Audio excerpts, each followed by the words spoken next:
사회의 전반적인 이슈를 말하기 위해 만들어진 유튜브 채널 이슈를 말하다입니다. 시청해 주셔서 감사합니다. 현재 살고 계신 집의 집값이 얼마나 오른지 아시나요?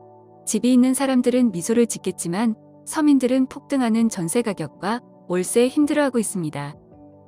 문재인 정부 취임 초기에는 주택시장의 안정적 관리를 위한 선별적, 맞춤형 대응 방안을 발표하며 점차적으로 실수요 보호와 단기 투기 수요 억제를 위한 신혼부부 청년주거 지원 방안, 주택시장 안정화 방안을 발표하면서 집값을 잡으려 노력을 했습니다. 아니, 노력하는 척했습니다. 이렇게까지 집값이 폭등한 정부가 있을까요?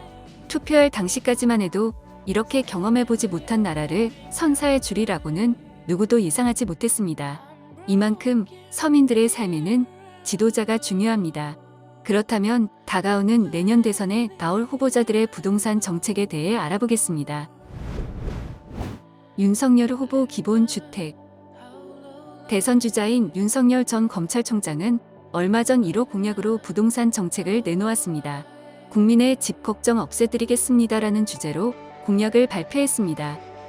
30만 호 공급이 약속된 원가 주택은 무주택 청년 가구가 3기 신도시 등 공공택지의 국민주택 규모 이하 주택을 시세보다 낮은 원가로 분양받아 5년 이상 거주한 뒤 매각을 원할 경우 국가가 매입해 차익의 70%까지 가져갈 수 있도록 하겠다는 구상입니다. 역세권 첫집 주택은 민간 재건축 단지의 용적률을 300%에서 500%로 높여주고 이 중 50%를 공공기부 체납을 받는 방식으로 역세권 시세 50에서 70% 가격의 공공분양주택을 공급하겠다는 내용입니다. 간단하게 정리하면 국가가 서울과 수도권에 총 50만 호의 신규 공공아파트를 무주택, 청년층의 시세의 반값 정도에 공급하겠다는 얘기입니다. 이재명 후보 원가주택.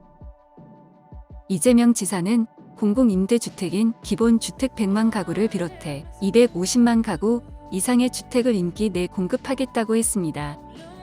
또한 기본 시리즈 공약인 기본주택 공약을 냈는데 중산층을 포함해 무주택자라면 누구든 건설원가 수준의 저렴한 임대료로 역세권 등 좋은 위치의 고품질 주택에서 30년 이상 살 수 있도록 하는 공공주택의 새로운 유형입니다.